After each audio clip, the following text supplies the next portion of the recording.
ॐ गं गणपतये नमः। ॐ नमः शिवाय।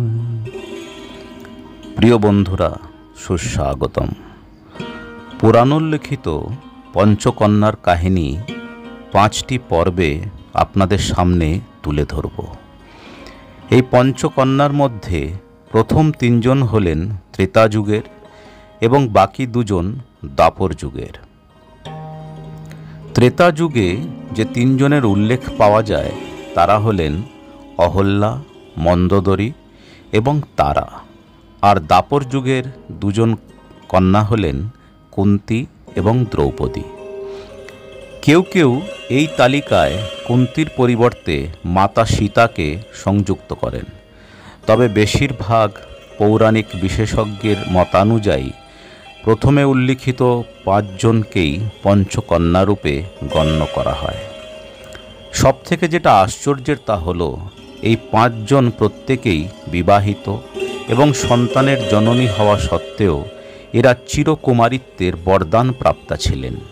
এই 5 জন হলেন পুরাণোল্লিখিত মতে দ্য এটার্নাল ভার্জিন। কথিত আছে প্রতিদিন প্রাতঃকালে এই পঞ্চকন্যাকে স্মরণ করলে সব পাপ স্খলন হয় এবং আত্মশুদ্ধি ঘটে। এই সম্পর্কে একটি শ্লোকের উল্লেখ পাওয়া যায়, সেটি হল অহল্যা দ্রৌপদী কুন্তী তারা মন্দোদরী তথা পঞ্চকন্যা স্মরে নিত্যং মহাপাতকা বিনাশিনী। আজ প্রথম পর্বে শোনাব অহল্যার আখ্যান। অহল্যা ছিলেন ব্রহ্মদেবের মানস কন্যা। রামায়ণের উত্তরাখণ্ডে দেবতা ব্রহ্মা সংস্কৃত শব্দ অহল্যার অর্থ ব্যাখ্যা করেছেন এই বলে যে যিনি কদর্যতার নিন্দা ব্যতীত একজন অনবদ্য সৌন্দর্যের অধিকারিণী, যিনি সমস্ত সৃষ্টির বিশেষ সৌন্দর্য গ্রহণ করে আপন দেহের প্রতিটি অঙ্গে প্রকাশ করেছেন, তিনিই অহল্যা। কথিত আছে অপ্সরা উর্বশীর সৌন্দর্যের অতিরিক্ত অহংকার ভঙ্গ করার জন্য বিশ্ব সংসারের সমস্ত প্রদীপ্ত এবং তেজময় বস্তু দিয়ে ব্রহ্মদেব অহল্যার দেহ নির্মাণ করেছিলেন। একটি অন্য মতানুযায়ী অহল্যা শব্দের অর্থ অনুর্বর জমি রূপে বলা হয়েছে। এখানে এটি নেতিবাচক এবং হল্য বা হল অর্থাৎ লাঙল, অর্থাৎ যে জমিতে লাঙল চলে না, যা অনুর্বর। এটি গুজরাতের উপজাতীয় ভিল রামায়ণের ব্যাখ্যা থেকে পাওয়া যায়। অহল্যার বিবাহের ক্ষেত্রেও 2টি ব্যাখ্যা রয়েছে। প্রথমটি হল ব্রহ্মদেব অহল্যাকে সৃষ্টি করার পর তাকে ঋষি গৌতমের আশ্রমে রেখে আসেন। সেখানে অহল্যা ধীরে ধীরে বড় হতে থাকলেন। তিনি পূর্ণ যৌবনবতী হলে ঋষি গৌতম অহল্যাকে ব্রহ্মদেবের কাছে প্রত্যার্পণের জন্য নিয়ে যান। ঋষি গৌতমের আত্মসংযমে অত্যন্ত সন্তুষ্ট হয়ে ব্রহ্মদেব তাকে আদেশ করেন অহল্যাকে বিবাহ করার জন্য। এই ব্যাখ্যানেই কোথাও একটা অসুখী দাম্পত্যের ইঙ্গিত আছে। ঋষি গৌতম এবং অহল্যার মধ্যেকার বয়সের পার্থক্য এবং একজন সুন্দরী নারীর কামনায় একজন সুন্দর পুরুষের অগ্রাধিকার সবসময় থাকে। আর অহল্যা নিজের সৌন্দর্যের ব্যাপারে অত্যন্ত সচেতন ছিলেন এবং এর জন্য তিনি গর্বিতও ছিলেন। দ্বিতীয় কাহিনীটি আরও সরাসরি এই অসম দাম্পত্যের দিকে ইঙ্গিত করে। এর শুরুটাও প্রথমটির মতো। পূর্ণ যৌবনা অহল্যাকে নিয়ে ঋষি গৌতম ব্রহ্মদেবের কাছে উপস্থিত হলে ব্রহ্মদেব ঋষি গৌতমকে অহল্যাকে বিবাহ করার আদেশ দেন। কিন্তু দেবরাজ ইন্দ্র জানতেন যে ঋষি গৌতম অহল্যাকে নিয়ে ব্রহ্মলোকে আসবেন, তাই তিনি আগে থেকেই সেখানে উপস্থিত ছিলেন, কারণ অহল্যার অতুলনীয় সৌন্দর্যের খ্যাতি তার কর্ণগোচর হয়েছিল। আর সুন্দরী নারীর প্রতি দেবরাজের আসক্তি তো সর্বজনবিদিত। এহেন ইন্দ্রদেব দেবতা ব্রহ্মার প্রস্তাবের বিরোধিতা করে বললেন, অহল্যা একজন অত্যন্ত রূপবতী স্ত্রী, তার জন্য কোনো বিগত যৌবনা ঋষি আর তার আশ্রম নয়, বরঞ্চ আমার মতো একজন সুঠাম পূর্ণ যুবক এবং অমরাবতীর সুখ স্বাচ্ছন্দ্যই হবে উপযুক্ত। এই কাহিনীর ব্যাখ্যাকাররা বলেন, সুপুরুষ ইন্দ্রকে দেখে অহল্যাও তার প্রতি আকৃষ্ট হয়েছিলেন। যাই হোক, এই পরিস্থিতি থেকে উদ্ধার পাওয়ার জন্য ব্রহ্মদেব এক প্রতিযোগিতার আয়োজন করলেন। যিনি বিজয়ী হবেন, অহল্যা তাকে স্বামী রূপে বরণ করে নেবেন। ব্রহ্মদেব ঘোষণা করেন, যিনি সর্বপ্রথম 3টি লোক অর্থাৎ স্বর্গ, মর্ত এবং পাতাল প্রদক্ষিণ করতে সমর্থ হবেন, তিনি অহল্যার স্বামী হওয়ার যোগ্যতা অর্জন করবেন। ইন্দ্রদেব নিজের অলৌকিক শক্তির বলে খুব তাড়াতাড়ি ত্রিলোক প্রদক্ষিণ করে ব্রহ্মদেবের সামনে উপস্থিত হলেন এবং বললেন তাকে বিজয়ী ঘোষণা করার জন্য। সেই সময় সেখানে এসে উপস্থিত হলেন দেবর্ষি নারদ এবং তিনি বললেন এটা অনুচিত, কারণ ইন্দ্রদেব যখন ত্রিলোক ভ্রমণে ব্যস্ত ছিলেন তখন ঋষি গৌতম বেদ মন্ত্রে সকল ইচ্ছা পূরণকারী সুরভি গাভীকে অভিমন্ত্রিত করে তাকে ত্রিলোকের সমকক্ষ করে তুলেছিলেন এবং 3 বার তাকে প্রদক্ষিণ করেছিলেন। অতএব এই প্রতিযোগিতায় যদি কেউ বিজেতা হয়ে থাকেন তবে তিনি হলেন ঋষি গৌতম। নারদ মুনির এই কথা ব্রহ্মদেবের মনে ধরল এবং তিনি ঋষি গৌতমকে অনুমতি দিলেন অহল্যাকে বিবাহ করার জন্য। এই ঘটনায় দেবরাজ ইন্দ্র অত্যন্ত ঈর্ষান্বিত এবং ক্রোধিত হলেন। এই আখ্যানটি ব্রহ্মপুরাণে উল্লিখিত আছে। ঋষি গৌতমের সাথে বিবাহের পর অহল্যা আবার আশ্রমে গিয়ে বসবাস করতে লাগলেন। তাদের একটি পুত্র সন্তান জন্ম নিয়েছিল, যার নাম হল শতানন্দা। একদিন যখন ঋষি গৌতম প্রভাতে নিত্যক্রিয়ার জন্য আশ্রমে থেকে বেরিয়ে নদী তীরে গিয়েছিলেন, সেই সুযোগে ইন্দ্রদেব ঋষি গৌতমের রূপ ধারণ করে আশ্রমে এসে উপস্থিত হলেন। তিনি অহল্যার সৌন্দর্যের ভূয়সী প্রশংসা করলেন এবং তাকে ক্ষীণকোটি ও গুরু নিতম্বিনী স্ত্রী বলে অভিহিত করে তার সাথে যৌন মিলনের ইচ্ছা প্রকাশ করলেন।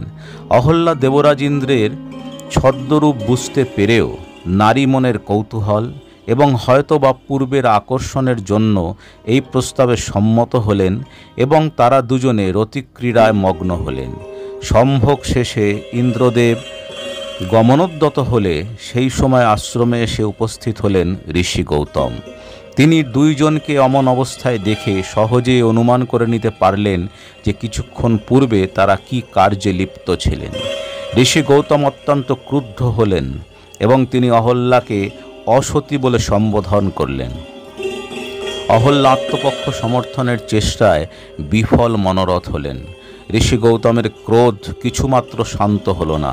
উল্টে তিনি অহল্যাকে বললেন, তুমি যে পাপাচারে লিপ্ত হয়েছ তার জন্য তুমি আর মনুষ্যরূপে থাকার যোগ্য নও, তাই তুমি একখণ্ড প্রস্তরে পরিণত হবে।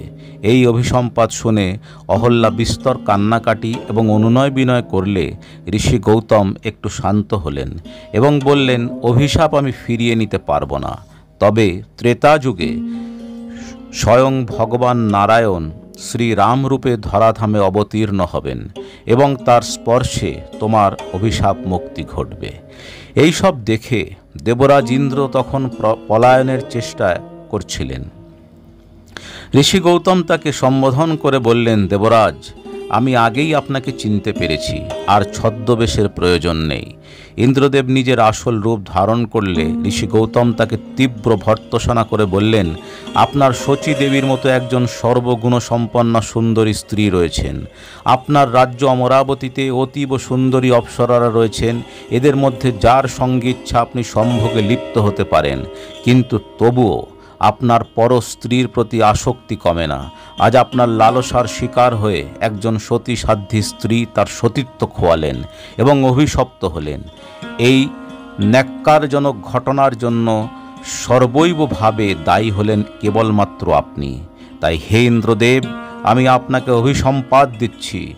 যে পৌরুষের অহংকারে মত্ত হয়ে এভাবে আপনি নারী সঙ্গ করে বেড়ান, সেই পৌরুষের প্রাণ ভ্রমরা অণ্ডকোষ আপনার দেহ থেকে এই মুহূর্তে বিচ্যুত হবে।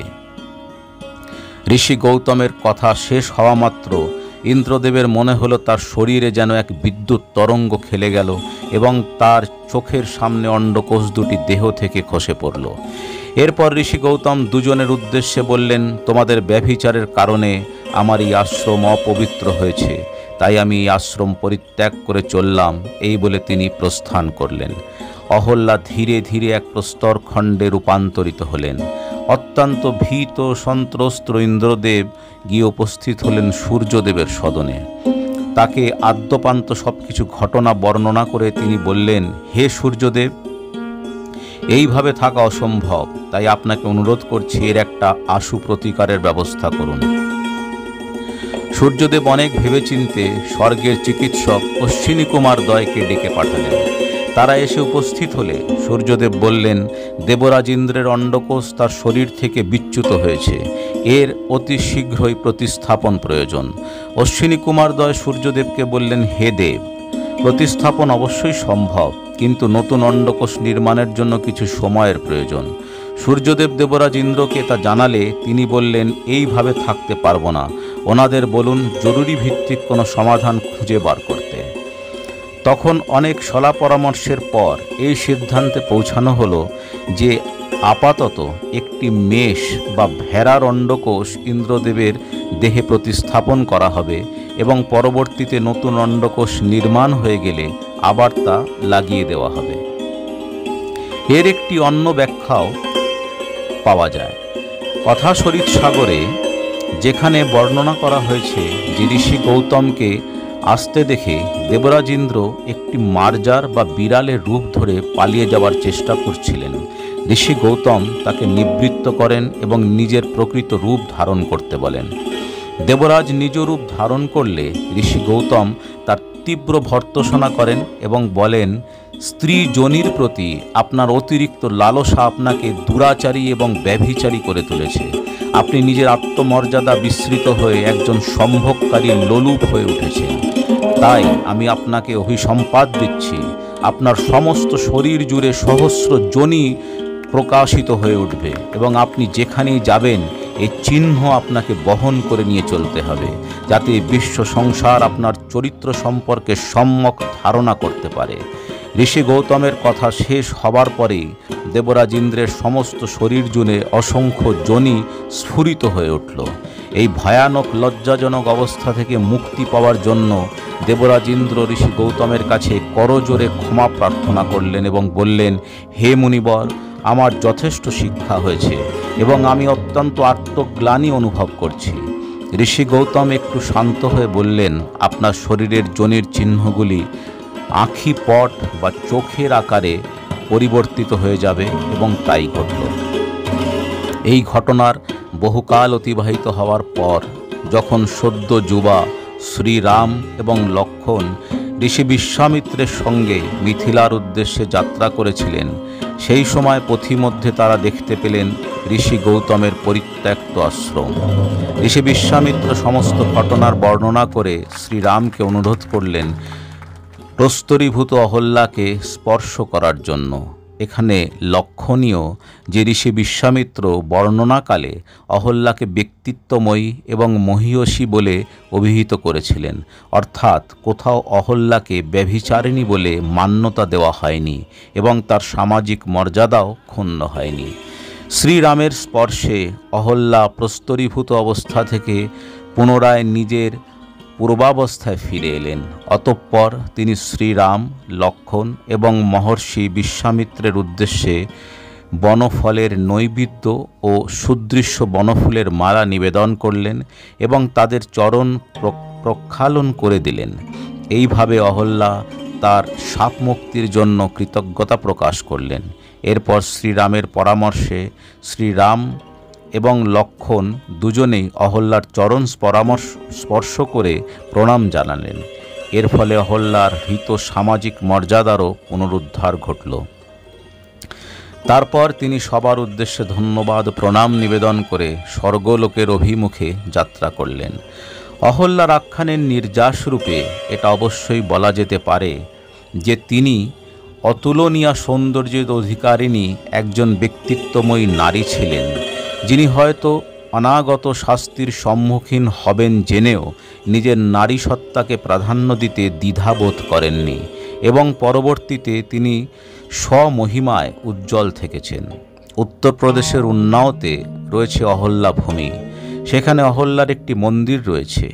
এই জায়গাটিকে বলা হয় অহল্যার জন্মস্থান। প্রচলিত মান্যতা হলো এখানেই ব্রহ্মদেব অহল্যাকে সৃষ্টি করেছিলেন। অহল্যার সবথেকে বিখ্যাত মন্দিরটি রয়েছে বিহারের দ্বারভাঙা জেলায় অহিল্যা স্থান বা আহিয়াইতে। মন্দিরটি খুব প্রাচীন ও সুন্দর কারুকার্য মণ্ডিত।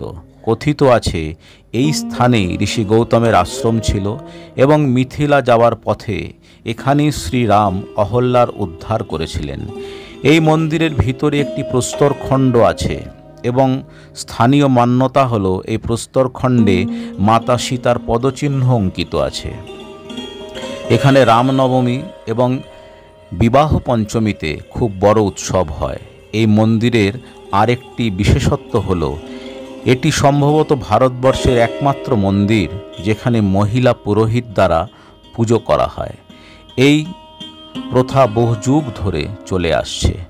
প্রথম পর্ব এখানেই সমাপ্ত হলো। পরবর্তী পর্বে থাকবে দ্বিতীয় কন্যা মন্দোদরীর আখ্যান। আজকের এই পরিবেশনা কেমন লাগলো অবশ্যই জানাবেন। এই চ্যানেলটির সঙ্গে জুড়তে ভুলবেন না।